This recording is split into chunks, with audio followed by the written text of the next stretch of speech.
Salam sejahtera bagi kita semuanya. Sebelum kita mendengarkan firman Tuhan, marilah kita berdoa. Damai sejahtera Allah yang melampaui segala akal, itulah yang memelihara hati dan pikiranmu di dalam Kristus Yesus Tuhan kita. Amin.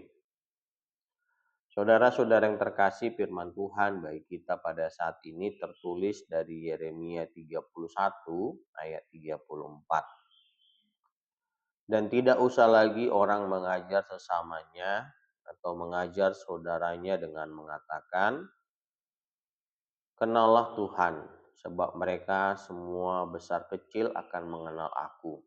Demikian firman Tuhan. Sebab Aku akan mengampuni kesalahan mereka dan tidak lagi mengingat dosa mereka. Demikian firman Tuhan. Saudara-saudara yang terkasih, pernah melihat tanda tangan? Dua orang bisa membaca nama yang sama, tapi hanya pemiliknya yang benar-benar mengenal dan menghidupi tanda tangan itu. Bagi orang lain itu cuma tulisan, bagi pemiliknya itu bagian dari identitas. Tuhan berkata, "Aku akan menaruh Tauratku dalam batin mereka dan menuliskannya dalam hati mereka." Artinya, firman Tuhan bukan sekadar teks yang dibaca, tetapi identitas yang hidup di dalam diri kita.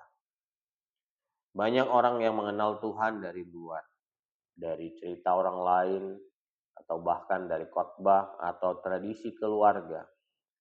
Tapi Tuhan rindu kita mengenalnya dari dalam, lewat pengalaman pribadi bersamanya. Karena itu firman-Nya tidak lagi hanya diajarkan, tetapi ditanamkan. Ketika firman tertulis di hati, kita tidak taat karena takut hukuman, tapi karena mengasihi Tuhan. Kita tidak lagi bertanya apa yang boleh dan tidak boleh, melainkan apa yang menyenangkan hati Tuhan, dan puncaknya adalah janji pengampunan. Aku akan mengampuni kesalahan mereka dan tidak lagi mengingat dosa mereka.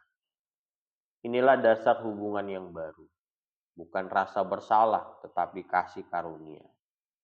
Saat ini, apakah firman Tuhan masih sekadar tulisan yang kita dengar setiap minggu, atau sudah menjadi identitas hidup yang membentuk cara berpikir dan bertindak kita seturut dengan kehendak Tuhan?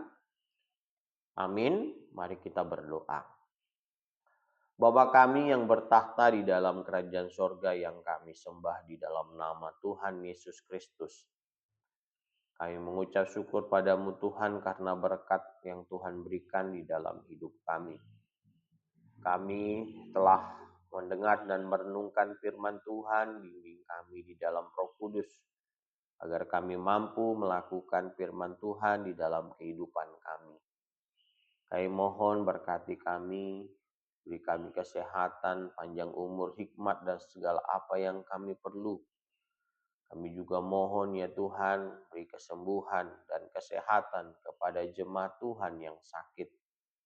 Dan kami mohon lindungi, jaga, dan jauhkan kami daripada yang jahat, juga dari mara bahaya. Ampuni dosa kami ya Tuhan, di dalam nama Tuhan Yesus Kristus kami berdoa dan mengucap syukur. Amin.